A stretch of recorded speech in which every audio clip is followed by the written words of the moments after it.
Boa noite, pessoal. Boa noite.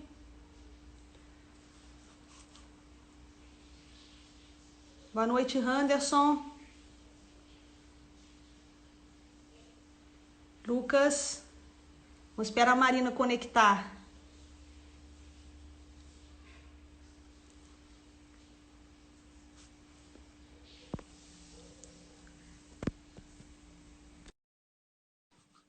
Vamos esperar lá. Boa noite, gente. Everton, boa noite. Juliana, saudade de você. Saudade, Juju. Ei, Boa Marina, noite. tudo bem? Boa noite, professora. Boa noite a todo mundo que já entrou aí. Vamos esperar só uns minutinhos, pessoal, que o Instagram acho que avisa em grupos para o pessoal entrar. Boa noite, Lucas. Aí a gente espera mais uns 2 minutinhos só para a gente começar nossa conversa. Já chegou bastante perguntas. E aí a gente vai iniciar, Marina, com essas perguntas que chegaram. E aí depois, pessoal, vocês vão perguntando aí, na medida do possível eu vou anotando aqui todas as perguntas, porque como o processo é muito dinâmico, as perguntas vão subindo e depois eu não consigo mais resgatar. Consegue Aí, para o resgatar, pessoal né? que já está aqui, eu gostaria de avisar vocês, tá? Que a live que a gente fez na terça-feira lá no Pasto Verde Consultoria já está disponível no nosso canal do YouTube. Então, quem ainda não está inscrito no nosso canal, se inscrevam lá, Forra de Cultura e Pastagens. A gente está colocando as lives lá na medida do possível.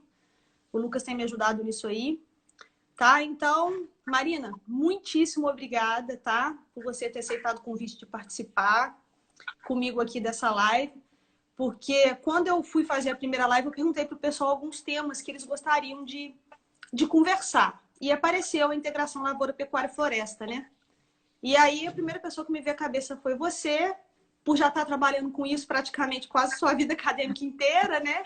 E tem Desde a uma graduação. experiência com isso para poder responder as perguntas que talvez eu não conseguisse responder. O pessoal, se me apertasse aqui muito, eu acho que eu ia ter que escapar. Então eu decidi chamar você. Tá? Então, eu te agradeço demais pelo convite, estar brindando a gente aqui com a sua presença hoje. E muitíssimo obrigada, viu? Muito obrigada. É um prazer estar dividindo esse momento, né, com uma ruralina também. Aí eu estava pensando, a gente teve o mesmo percurso, né? Sim. Rural, Viçosa. Eu espero ter o mesmo percurso daqui para frente também com você. Então, vamos lá. Então, pessoal, algumas perguntas já chegaram aqui pra gente, tá? Eu vou começar, então, não pela ordem que elas chegaram, obviamente, mas só para a gente poder dar uma situada, né? Então, Uhum. Marina, antes até eu queria que você desse para a gente, explicasse de uma forma bem generalista, né? O que é esse sistema de integração lavoura, pecuária e floresta? Né? Em que consiste o sistema? E quais são as principais Bom, vantagens desse sistema em relação à pastagem solteira? bom, a ILPF nada mais é que o consórcio, né, numa mesma área de espécies arbóreas, espécies forrageiras e animais.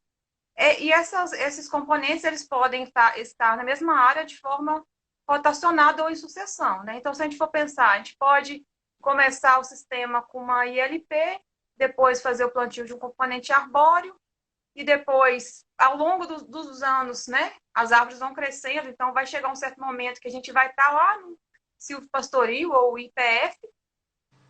Então, nada mais é do que a gente está cultivando, rotacionando, é, né, na mesma área o componente arbóreo, forrageiro e os animais. E esses temas, eles promovem muitos benefícios, né? Tanto sociais, porque o produtor ele vai estar ali, ele vai estar aumentando a renda na sua área, além de estar promovendo melhoria na qualidade desse solo, né? A gente vai estar tendo maior ciclagem de nutrientes ali. E ambientais, né? A gente já tem visto que esses sistemas, eles melhoram, né? A qualidade desse solo, tanto da forrageira, os animais estão ali, eles estão tendo melhoria do conforto térmico. E isso vai estar dando retorno para o produtor, né? Seja em produção de leite ou carne. Então, o objetivo do sistema é esse, a gente aumentar a sustentabilidade da propriedade.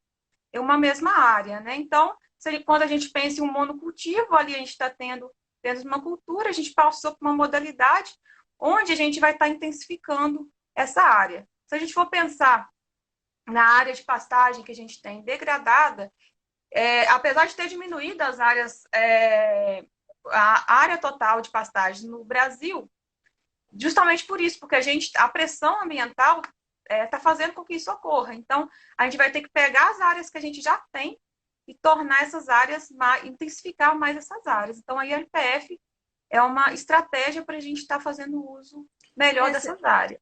Você está falando dessa questão relacionada à pressão ambiental, né? É uma pressão ambiental e é também uma pressão muito financeira, né? A gente precisa ser muito eficiente nos sistemas de produção animal a pasto, né?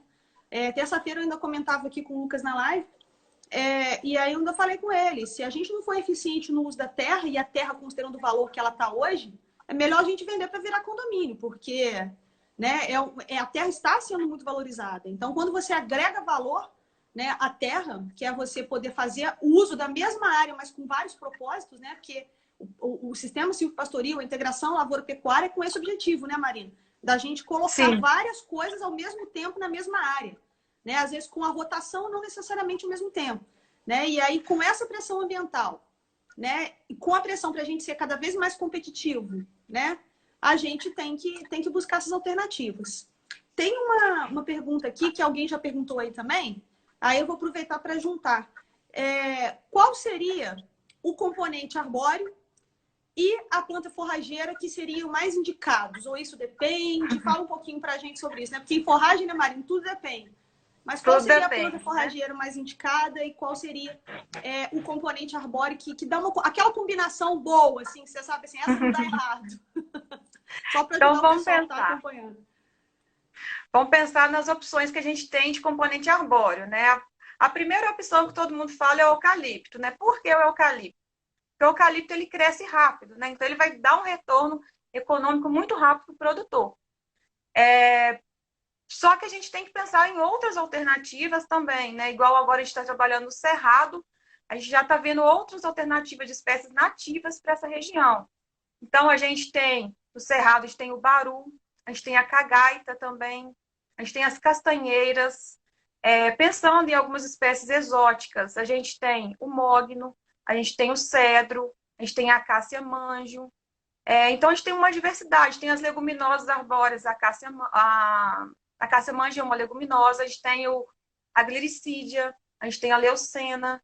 Só que, assim, a escolha do componente arbóreo, a princípio, ele tem que ser de acordo com o objetivo do produtor. O que o produtor quer? Ele quer madeira?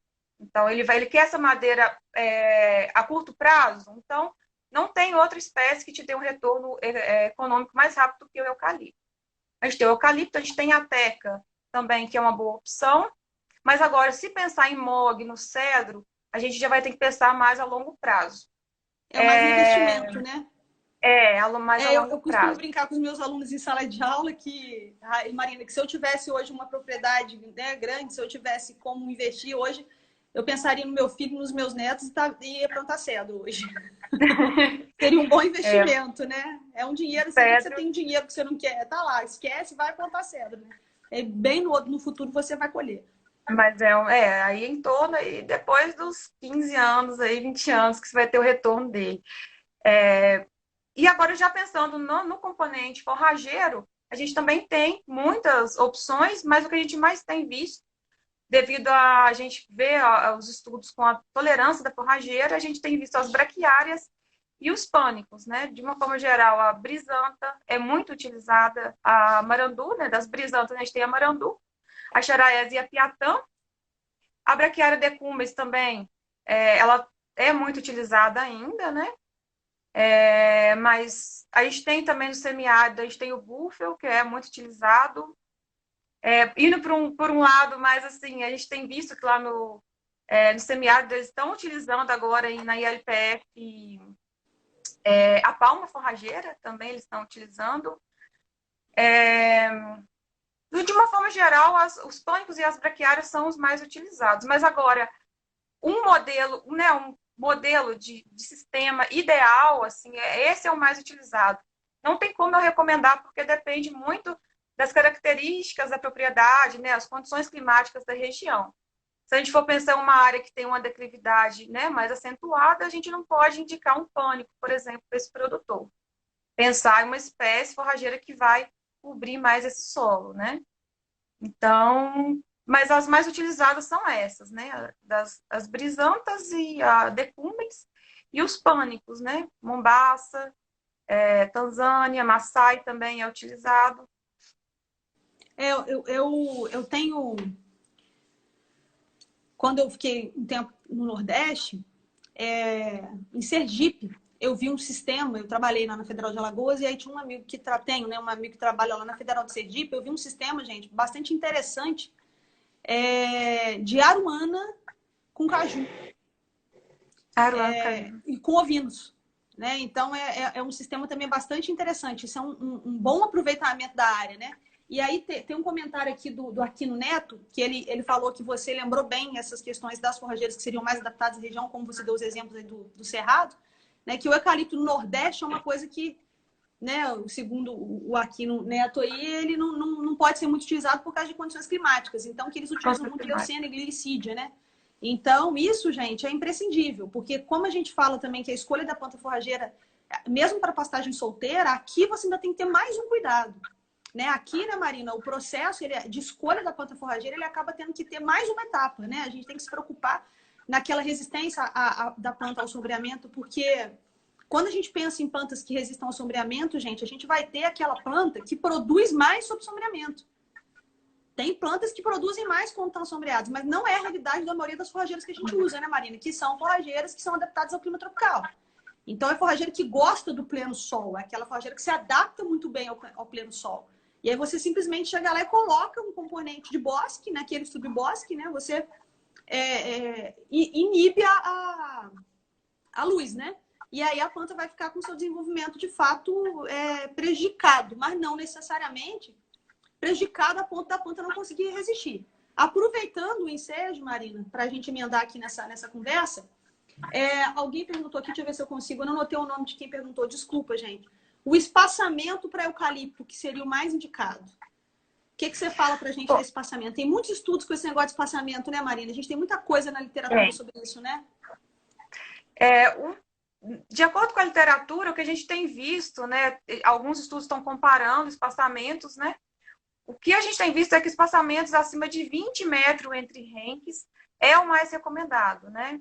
Porque vai permitir que essa cultura agrícola ali, que é cultivada no subbosque, né? Tanto a cultura agrícola quanto a forrageira, ela mantém a sua produtividade semelhante a uma área de monocultivo até o quarto, quinto ano. Lembrando que a árvore, por mais que a gente plante um espaçamento amplo, vai chegar uma certa idade que a árvore é inevitável, ela vai crescer em altura e em diâmetro, né? Então, isso vai acontecer e vai sombrear a área de qualquer forma. Só que se a gente tiver esse correto manejo, tanto da desrama e do desbaixo desse componente arbóreo, a gente consegue manter essa produtividade até um pouco mais. Mas o que a gente tem visto é o recomendado espaçamento de 20 metros entre renques para mais. Entre as linhas de árvore, na linha, o que a gente tem visto 2 metros, 3 metros. E se a gente pensar em arranjos, considerando mais de uma linha, por exemplo, linhas duplas ou triplas, a gente tem que pensar que se o produtor tem o objetivo de colher essa árvore para a serraria, ele vai ter que fazer um desbaixo dessas árvores que estão, se a gente for pensar em 3 linhas, ele vai tirar as 2 da lateral e deixar do meio até o final. Então, a gente tem que ter tem que saber para que o produtor quer essa madeira. Não é ir lá e plantar 3 linhas e falar assim, não, eu vou deixar essas 3 linhas aqui até 12 anos. Porque o sistema não vai ser sustentável. A gente tem que ter essa percepção desde o planejamento. Como que eu vou implantar esse sistema? Quando que eu vou fazer o primeiro desbaste? Essas árvores que vão ficar, eu vou cortar elas em qual ano? Não é simplesmente a gente plantar, começar às vezes, pode até começar um espaçamento um pouco menor que 20, 15 por aí, mas a gente tem que pensar que ao longo dos anos tem que ter um espaçamento maior. A Embrapa fez um experimento há pouco tempo, eles observaram que a partir do 4º ano a soja ela já diminuiu a produtividade, com um espaçamento bem amplo já. O milho foi menos tolerante, a soja ela teve uma tolerância um pouco maior do que o milho, mas a gente já observa que a partir do 5º ano aí já tem, 4º, 5º ano já tem uma queda da produtividade. porque é inevitável esse sombreamento, tanto em altura, né, como a copa dessas árvores, independente do espaçamento, né, entre renques. Mas eu, né, desde o meu mestrado, eu tive a oportunidade de trabalhar com espaçamento bem mais reduzido.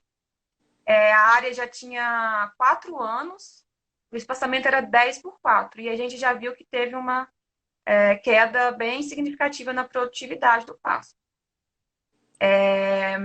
E aí, no doutorado, já trabalhei com uma área que tinha espaçamento entre renques de 30 metros, né? Então, eu já vi uma coisa bem diferente acontecendo ali, né? Então, a produtividade foi um pouco inferior do que o monocultivo do pasto, porque já estava com 51% de sombra, né? Que isso é um parâmetro que a gente tem que analisar também. Por exemplo, um produtor, ele não vai ter um Acupar ou um Laico para ficar medindo o sombreamento dessa área, né? Não, não vai. Então, o que a gente vê na literatura é que acima de 35% sombra o sistema já tá produzindo menos forragem, consequentemente os animais eles vão estar perdendo peso. No entanto, a gente tem algumas, né, opções para a gente conseguir auxiliar o produtor, né? Por exemplo, a gente chega numa área de LPF, eu costumo, quando eu chego assim, a primeira coisa que eu olho, eu vou lá e pego um pouco, puxo o capim mesmo. Eu puxo o capim, se sair com facilidade, e a gente observar que o sistema radicular está pouco desenvolvido, já é um critério de que essa área já está muito sombreada. A densidade de perfilho também, a gente chegou numa área, segurou, viu que tem poucos perfilhos, e quando a gente compara com uma área de monocultivo, é um outro indicativo de que essa área ela está muito sombreada também. Então, alguns indicativos, né, visuais que a gente pode estar observando nessas áreas, né? Porque a nível de pesquisa a gente tem, né, os aparelhos, mas para o produtor ele não vai ter. Certo. O Marina, o professor Dalson, um abraço, Dalson, um abraço também para Renata, nossa colega aqui do FCJ que está acompanhando. Se você conhece esse sistema silvopastoril com macaúba. Silvopastoril não, mas eu vi um aqui na UFV, na floresta, que tinha macaúba com café. Era um sistema agroflorestal. Só que aí a macaúba, eu acho que ela tinha, tem muitos anos isso, eu lembro, não sei se ela tinha uns espinhos, algumas coisas assim. Mas foi a única coisa a única vez que eu vi. Então, eu não sei se seria recomendado por causa dos animais, né? Mas eu não consigo lembrar, assim, da macaúba em si. Ok. Simara, já viram que eu tenho que colocar o óculos para conseguir ler ali as perguntas de vocês, né? A idade é triste, vai chegando e não tem jeito de escapar. A Simara Gonzaga está perguntando aqui se em regiões de déficit hídrico é viável a utilização de sorgo consociado com braquiária brisanta.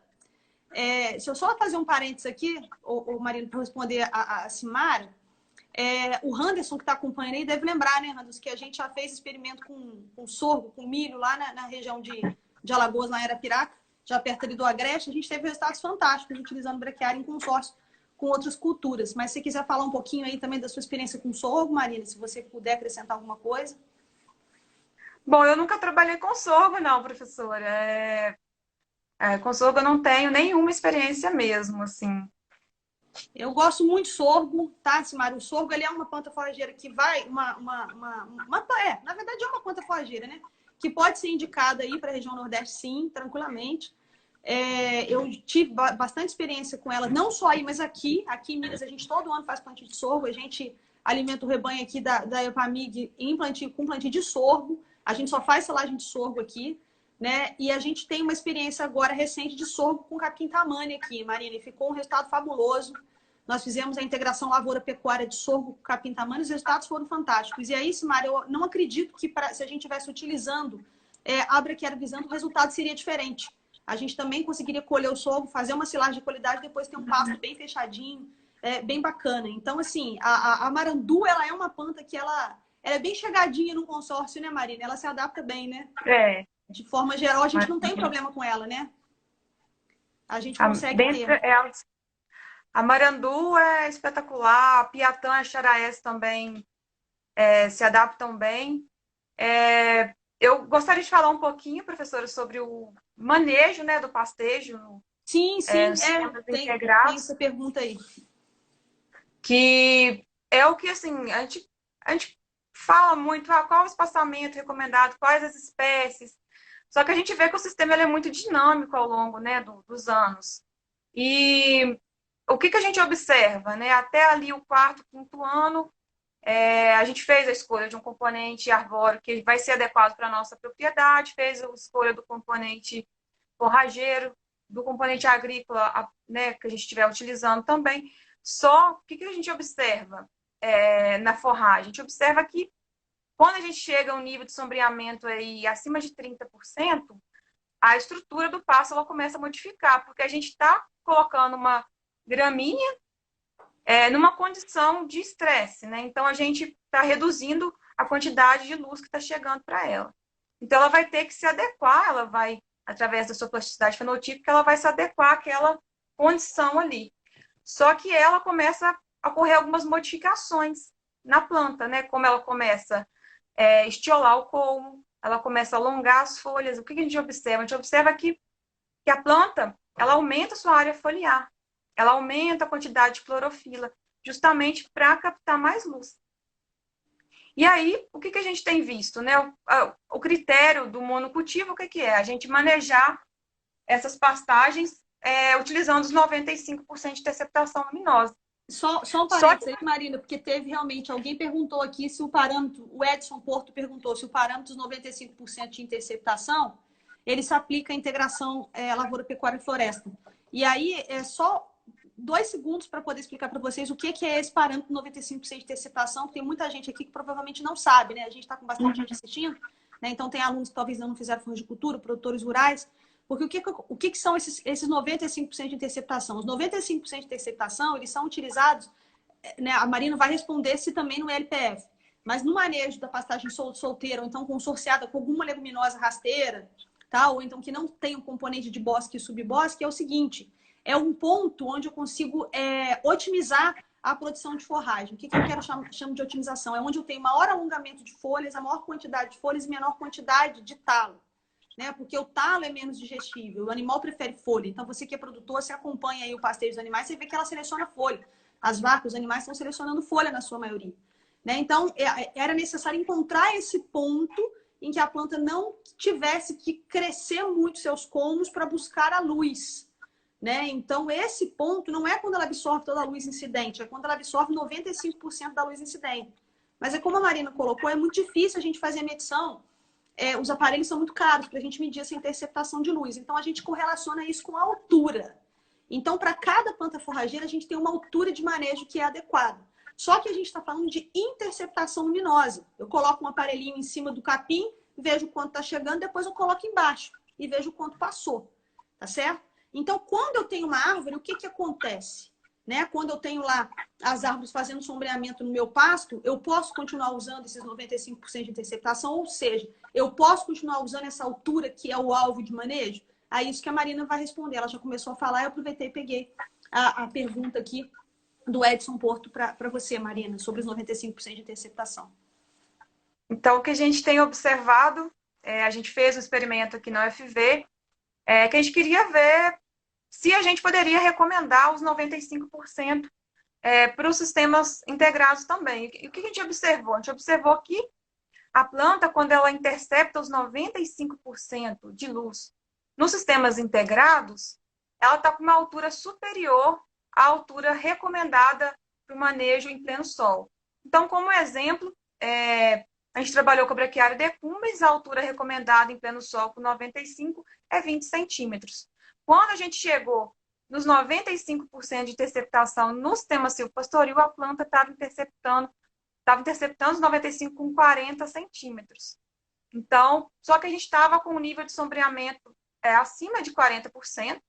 Então, já era um sombreamento que não é recomendado para os sistemas integrados, né? Então, se a gente, por exemplo, a recomendação que eu faço é que quando a gente está trabalhando com sombreamento abaixo de 30, a gente consegue até manejar esses sistemas com uma altura igual ao monocultivo, mas acima dessa, né, de 35%, já é recomendado a gente manejar esse pasto com uma altura superior.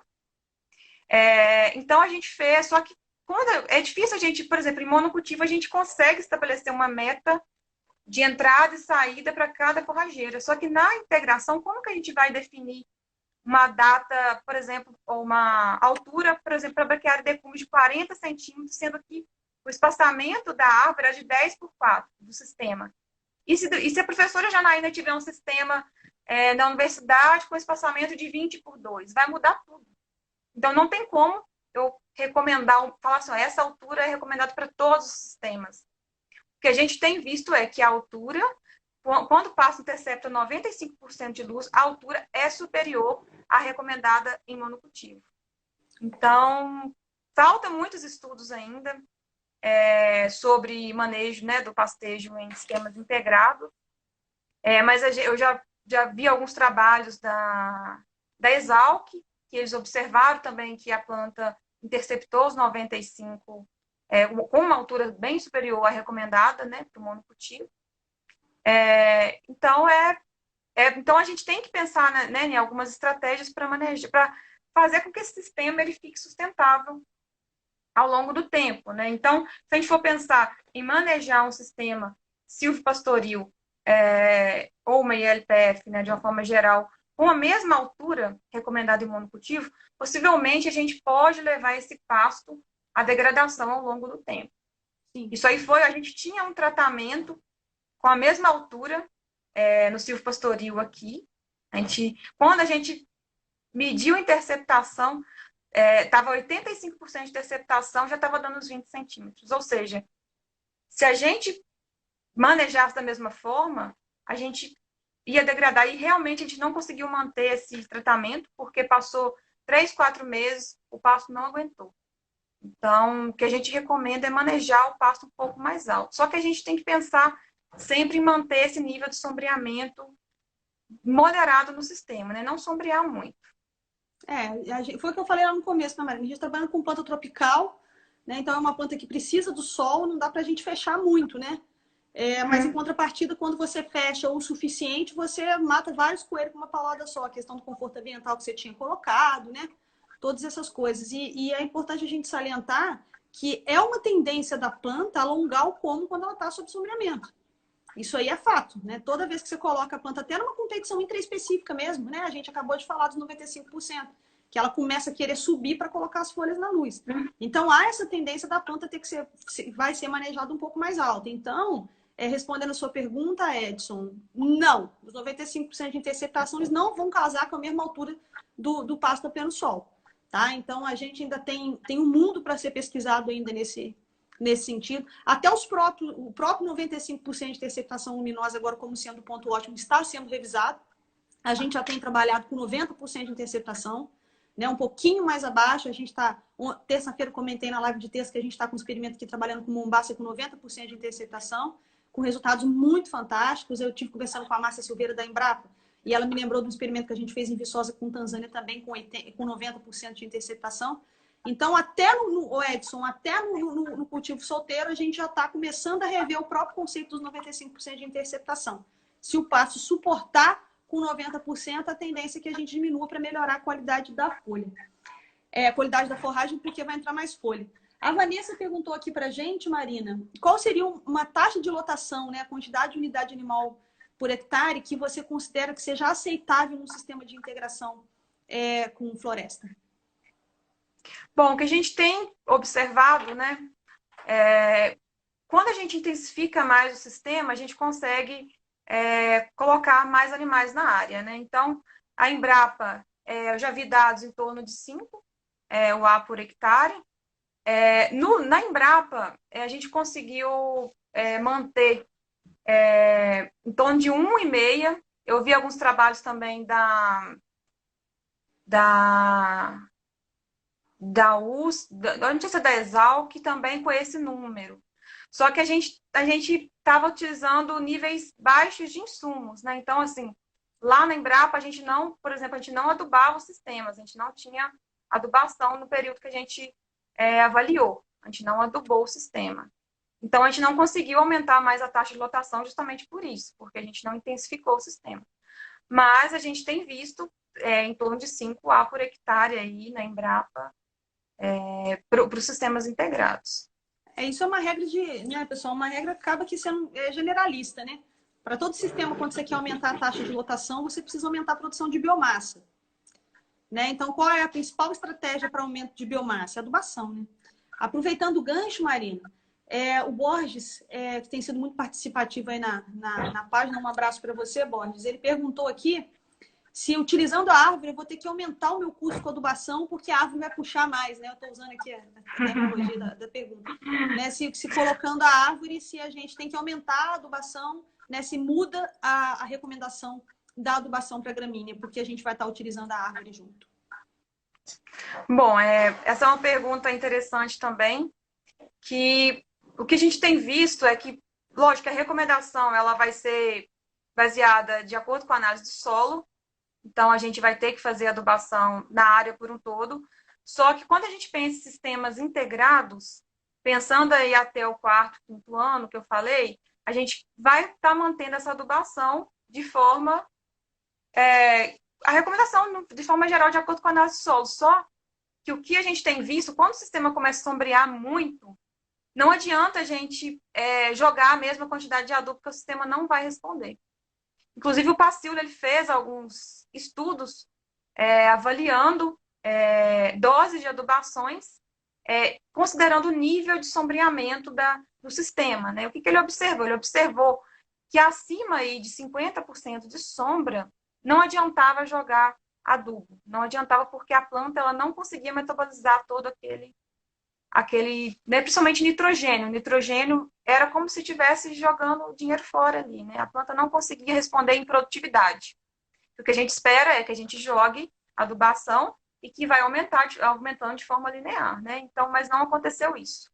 Então, se a gente trabalhar com níveis moderados de sombreamento, a adubação ela vai ter, né, o efeito em produtividade do pasto, mas acima de um nível de sombreamento, não adianta jogar a mesma quantidade, que a gente vai estar jogando dinheiro fora.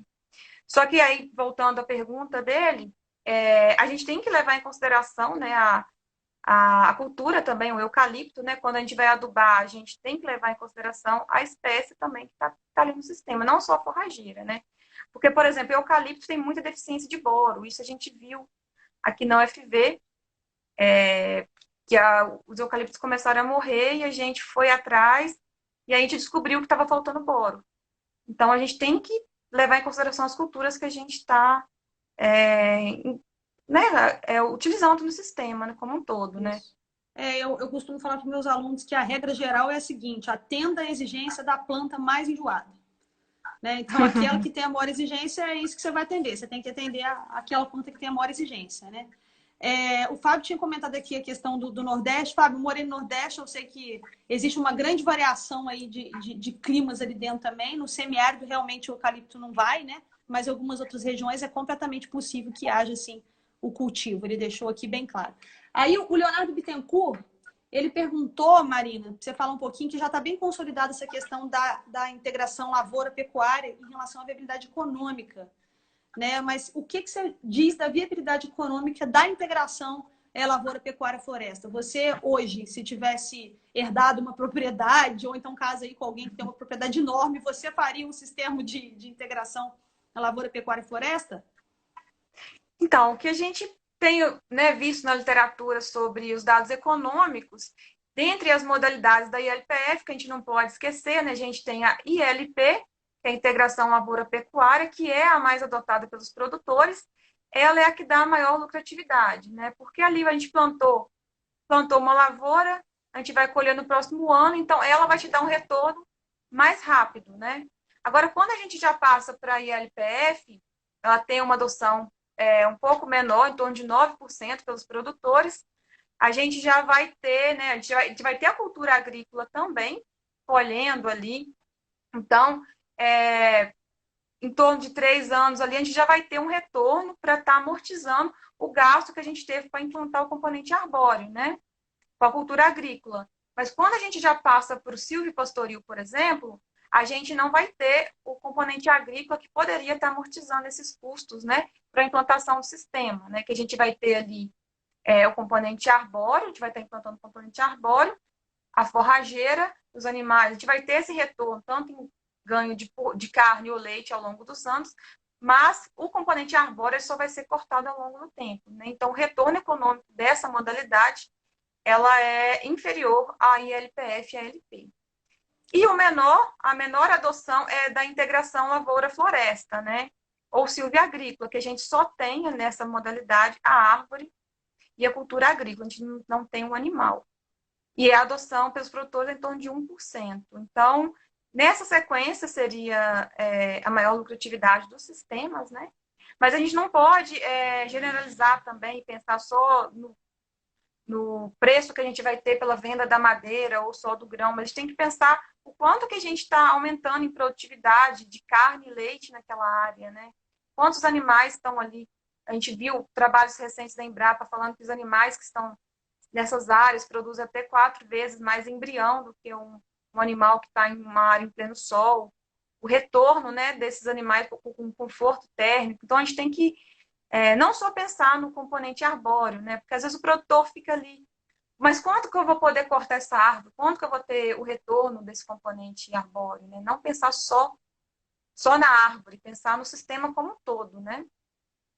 Que tem os efeitos secundários que vão acontecer aí, né? O professor Dalcio está perguntando se é possível a gente assumir o mesmo critério de altura do pasto nesse sistema silvopastoril, né? Que segundo ele, ali, visto que o ambiente muda de acordo com a proximidade da árvore. Então, essa altura ela vai variar porque o sombreamento não chega de forma igual. Bom, eu tive a oportunidade de trabalhar com lotação contínua e lotação rotacionada, né? No mestrado, a gente utilizou lotação rotacionada. E aí, o que a gente observava? Quando a gente colocava os animais para pastejar, a gente não tinha área suficiente para avaliar o desempenho dos animais, mas a gente colocava eles, e era igual uma roçadeira, né? A gente colocava os animais e eles não têm tanta escolha, né? Eles vão, não seleciona tanto como na lotação contínua. E aí os animais entravam, a gente utilizou o critério dos 95%, né, de interceptação. Aí a gente tirava os animais em torno de, quando essa altura chegava a 50%, a gente utilizou uma intensidade de pastejo de 50%.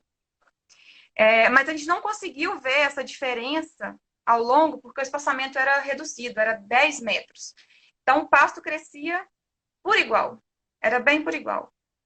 E já na lotação contínua, como o espaçamento lá na Embrapa era bem amplo, a gente observava que era 30 metros, a gente observava que até uns 7,5 metros assim, de distância das árvores, a estrutura do pasto era muito diferente da entrelinha. E era interessante que eu ficava muito observando os animais em pastejo e observava que os animais, eles protelavam o consumo daquela forragem abaixo das árvores, bem abaixo das árvores. Aí eu fiquei... E na rotação rotacionada eu não conseguia ver isso, porque a gente colocava os animais, era mob graze, né? A gente não teve essa oportunidade de ver o comportamento dos animais. Mas na lotação contínua, a gente viu que os animais protelavam o consumo da forragem embaixo das árvores. Aí eu resolvi fazer algumas análises para ver, eu quero saber o que tem ali debaixo, né? Porque aí eu conversei com algumas pessoas, porque o animal não vai consumir aquela forragem debaixo das árvores, porque ele urina e defeca ali. Aí eu falei assim, não, mas eu vou vedar essa área aqui, que nenhum animal vai entrar aqui. Aí eu vedei uma área e coletei o capim e fui para o laboratório da fisiologia. E o que eu observei? Eu observei que a quantidade de nitrato nessa forragem, ela é bem acentuada devido ao sombreamento, né? A planta ela aumenta a quantidade de clorofila, está relacionado com o teor de nitrogênio, mas tinha mais nitrato e menos carboidratos solúveis. Além da estrutura do pasto que ficava toda modificada, né? A gente observava que eu chegava perto das novilhas, ela chegava na estação de pastejo, dava uma bocadinha e já saía, ela não parava. Porque ela percebia que ali debaixo da árvore não tinha massa suficiente. Às vezes a gente estava lá com um pasto com 50 centímetros debaixo da árvore ou próximo da árvore, mas na entrelinha o pasto com 10 centímetros, elas estavam lá nos 10 centímetros, rapando o chão. A lotação contínua é bem evidente. Então, assim, é muito importante a gente ter esse equilíbrio aí do número de árvores que a gente tem ao longo do tempo para evitar, porque se a gente for levar em consideração a área que as árvores ocupam em piquete, por exemplo, eu tinha 4 linhas de árvore. Se eu multiplicar isso numa área representativa, quanto que eu vou estar perdendo, né, de forragem para os animais estarem pastejando, né? Então, a gente tem que pensar nisso tudo. Faz todo sentido. Eu queria mandar um beijo para 2 pessoas muito especiais que estão assistindo aí, a Kátia, o Edgar também, que eles estão tentando fazer um sistema de integração lavoura, pecuária e floresta na propriedade deles aqui em Minas. Então, um abraço para vocês estarem acompanhando e para o professor Luiz Fernando também, que é uma pessoa muito especial. Obrigado por estarem acompanhando. O Fábio fez um comentário aqui bastante interessante, Marina, não sei se você consegue acompanhar, que segundo o último censo agropecuário, 50% dos imóveis rurais eles têm até 10 hectares, 77% deles com agricultura familiar. Existe alguma possibilidade para esse tipo de produtor trabalhar com esse tipo de sistema, Marina? Sim, os sistemas de LPF, eles são utilizados para pequenos, médios, grandes produtores, não tem essa distinção, né, de tamanho de propriedade, né? Eles se enquadram para qualquer tipo de produtor, tipo, né, agricultura familiar. A gente vai estar trabalhando em um projeto agora no Cerrado, justamente que o nosso público é também os pequenos produtores, agricultura familiar. Então, é possível, sim, de utilizar pequenos produtores. Então, aproveitando, o Fábio perguntou isso aqui também, mas a gente já recebeu essa pergunta lá no quadradinho lá dos stories. Como é que é esse sistema de integração lavoura-pecuária para pequenos ruminantes? Você tem essa experiência? O que você já leu? Como é que está isso aí? Então, eu nunca trabalhei com ovinos e caprinos, Melhor coisa mas do é mundo. possível. É a melhor coisa do mundo. Depois você descobrir que ele come menos, que você precisa de uma área menor, só vai querer fazer experimento com caprinos e ovinos. Caprino não, tá, gente? Que eu brinco. Desculpa o pessoal que gosta de caprino, mas caprino, nossa senhora, o bicho ele quer sair dali de qualquer jeito. Mas o ovino é uma beleza. Mas desculpa, Marina, pode falar. Eu lembro de você falando, professora, que lá na Rural a gente estava fazendo um trabalho na Caprino, aí o professor Casé, na época, aí a gente estava fazendo o teste FAMACHA neles, né? Uhum. Aí eu lembro que eu tava com a tabelinha no bolso, na hora que eu olhei, foi um segundo assim, ela já tinha pegado meu bolso, já tinha engolido. Engole, Eu fala falei, comidada, a gente engole. compra jeta, dá de experimento.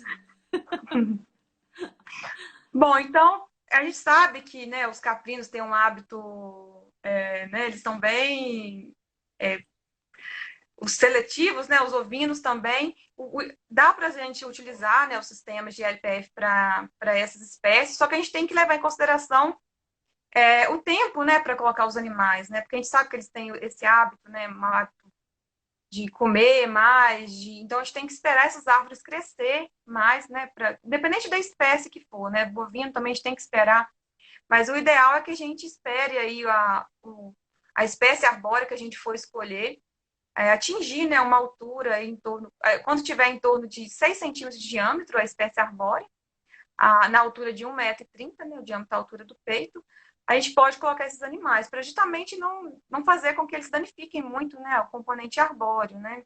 Mas é possível, sim, a gente utilizar para essas espécies, assim como os bovinos, né. Não tem nenhuma distinção de... Eu acho que na Unesp de Jaboticabal tem um sistema lá de Comaçai. Uma vez eu fui lá, eu vi, eles utilizavam ovinos. Então é possível, sim, a gente trabalhar com pequenos ruminantes. Tá, a Raquel está comentando aqui sobre o valor nutritivo da forragem. Você pode falar, a gente acabou nem falando disso, né, Marina? Um beijo, Luciana Abreu, uma amiga querida, beijo para você. O valor nutritivo da forragem nesses sistemas, né? A gente acabou não comentando sobre isso. Foi bom você ter perguntado, Raquel, agora no finalzinho, para a gente falar disso aí, que é um fator muito importante nesses sistemas, né? Uhum.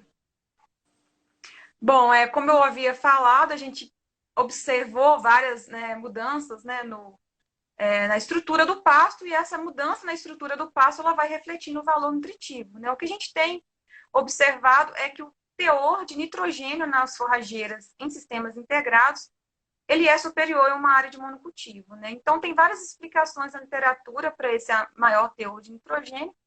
Um dos primeiros, né, seria a maior ciclagem de nutrientes no solo, em detrimento, né, da queda de de folhas, da maior decomposição da serapileira nesses sistemas, contribuindo com a maior disponibilidade de nitrogênio no solo.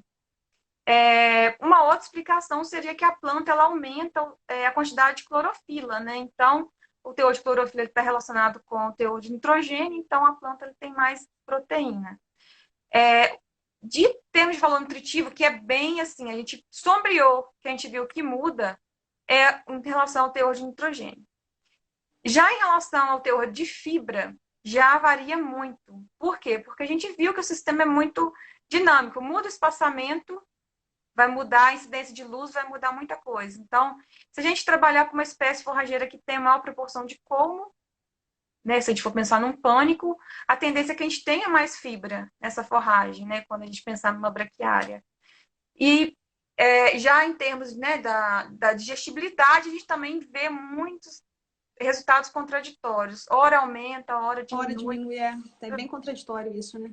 É bem contraditório, mas depende muito da espécie que a gente está utilizando.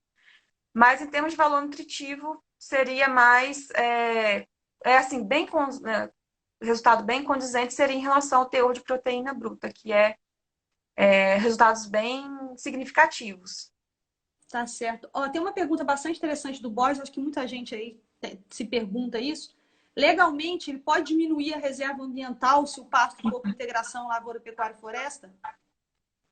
Bom, na verdade, em termos de reserva legal, vai variar muito, eu não sei qual é o bioma que ele está, mas se a gente for pensar em Amazônia, ele pode utilizar, ele tem que ter em sua propriedade, né, cerca de 80% de área de reserva legal. Ele pode utilizar, isso se ele estiver na Amazônia legal, no Cerrado em torno de 35% de área de reserva legal e nos outros biomas cerca de 20%. Ele pode utilizar ILPF nessas áreas, desde que ele utilize espécies nativas e que ele faça um bom manejo dessa área. Tem que ter o componente arbóreo nessas áreas. Ele pode utilizar, assim, de forma, né, sustentável, né? Ele não pode utilizar essa área e degradar essa área. O Borges está em Marabá, no Pará. Ó, Borges, a gente conversa bem de longe, viu? Pode utilizar, sim. A região de Mata Atlântica é quanto por cento de reserva, Marina? 20%? Não, Mata Atlântica é 20%. 20%, que não está no Cerrado nem no bioma. Certo. A Cristiane está perguntando para a gente quais seriam, então, as limitações do sistema. Realmente, a limitação que eu costumo falar, né, eu falo até não é nem limitação, eu falo que é o desafio, né?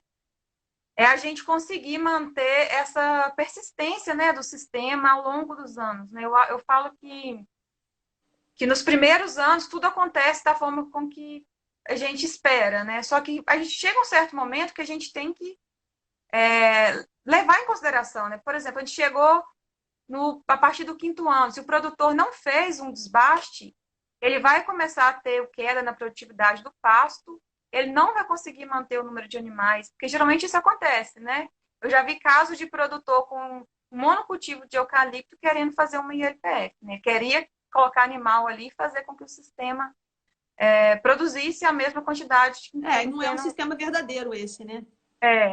Então, o desafio é esse, a gente ter essa noção de que o sistema, ele vamos falar assim, multidisciplinar, né? A gente, ao longo do tempo, a gente tem que ter estratégias para fazer com que o sistema seja sustentável, né? E uma dessas seria a gente levar em consideração sempre esse manejo do componente arbóreo, né? Não esquecendo também, né, dos tratos culturais, porque às vezes a gente fala assim, eu vou implantar uma ILPF e eu não vou precisar mais adubar o pasto.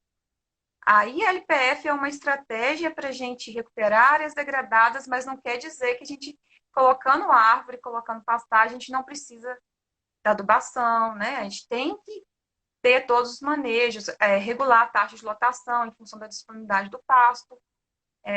Então, e o nível de sombreamento, né? A gente viu que é muito importante a gente ter essa noção de que acima aí dos 35% de sombra, a gente já começa a ver muitas mudanças, né, na estrutura do pasto, que isso pode, né, levar aí a prejuízo no sistema, né? Porque se vai diminuir a produtividade de forragem, pode ser que esse animal vai estar comendo a menor quantidade de forragem e vai produzir menos carne e menos leite, né? Então, tem que ter esses cuidados, né? Tá, Ao longo do tempo. falando então em cuidado, aproveitando a pergunta da Clarice aqui, no sistema para gado leiteiro tem alguma diferença? Tem que ter algum cuidado especial nessa questão de estar todo dia tirando animal para poder ir para a ordenha? Como é que isso funciona, o sistema para gado de leiteiro? Então, para gado de leite, né, não vai mudar muita coisa para o gado de corte. O que a gente recomenda é que o sistema, né, a pastagem seja mais próximo da ordenha para esse animal não ter que ficar andando muito, né, uma longa distância. E se a gente for pensar em uma área com declividade, né, mais acentuada, a gente pensar num plantio em curva de nível, né? Porque se a gente for pensar, eu já vi alguns casos aqui na minha região que o produtor seguia o sentido leste-oeste, mas morro abaixo, né? A área tinha declividade e o animal, na hora que eu ficava imaginando o animal andando naquela área, né? Ele estava andando, as árvores no sentido morro abaixo, o animal ele não tem essa de caminhar no sentido acima, né? Ele fica de lado, né? Ele caminha sempre assim, né? Então, Anderson, acho até que ela já respondeu a sua pergunta com isso aí. Né? Eu espero que tenha respondido também a pergunta da Clarice. E pensar também não só para gado de leite, mas para gado de corte, no manejo do componente arbóreo, né? Fazer a desrama, porque os próprios gados, o animal tem mania de ficar coçando nas árvores, né? Então, se tiver galhos ali na parte inferior, ele pode estar machucando a árvore e se machucando também, né? Então, é importante a gente ter esse manejo da desrama no componente arbóreo. E para gado de leite, pensar também em uma gramínea, talvez que tenha um valor nutritivo superior, né? Pensando em aumentar a produção de leite. Mas o gado de leite, por mais que ele fique um pouco na pastagem, ele vai estar tendo, né, que ter uma suplementação no coxo. Mas, de forma geral, o manejo é semelhante do gado de corte. Né? Para os dois modelos de criação. Pessoal, Marina, você tem mais alguma colocação final? Alguma coisa que você gostaria de acrescentar que não veio nas perguntas? Então, acho que deu para falar bastante coisa, Bastante coisa, né? Misturamos todas as perguntas aí e acabou que falou um pouquinho de tudo que interessa para entender o sistema. Eu queria agradecer demais o pessoal que ficou aí com a gente até agora. As perguntas de vocês. Às vezes é complicado eu responder todas as perguntas, mas eu faço tudo que eu posso para responder todo mundo. Tem alguns aí que eu já sei até pelo nome, a gente tem conversado bastante, porque perguntam as coisas, tá? Então, tudo que eu puder fazer para poder responder, eu vou responder. Então, eu gostaria de convidar vocês para mandarem a página aí Forra de Cultura e Pastagem para os colegas acompanharem e seguirem a gente. Nós temos o nosso canal no YouTube. Se inscrevam no nosso canal, Forra de Cultura e Pastagens. Temos o nosso Twitter, Facebook, tudo Forra de Cultura e Pastagens. Então, Marina, mais uma vez, de coração, muito obrigada. Foi um prazer te conhecer. A gente não se conhece, né, Marina, pessoalmente? Não, a gente se viu na Embrapa, né? A gente se conheceu na Embrapa, mas conversamos muito pouco. Né? E assim, estou muito feliz de ter tido esse momento aqui com você, tá certo? Muito obrigada, professora, pela oportunidade. Todo mundo que ficou aí, muito obrigada também. Se tiver alguma dúvida, pode entrar em contato comigo, que eu estou à disposição. Tá certo, então um beijo para todo mundo e eu espero vocês de novo na próxima quinta-feira. Já a gente lança o nosso convidado aí. Tá? E quinta-feira que vem a gente se encontra nesse mesmo lugar, nesse mesmo horário, tá bom, Marina? Muitíssimo obrigada, pessoal. Fique com Deus, um beijo para vocês. Tchau. Beijo, tchau.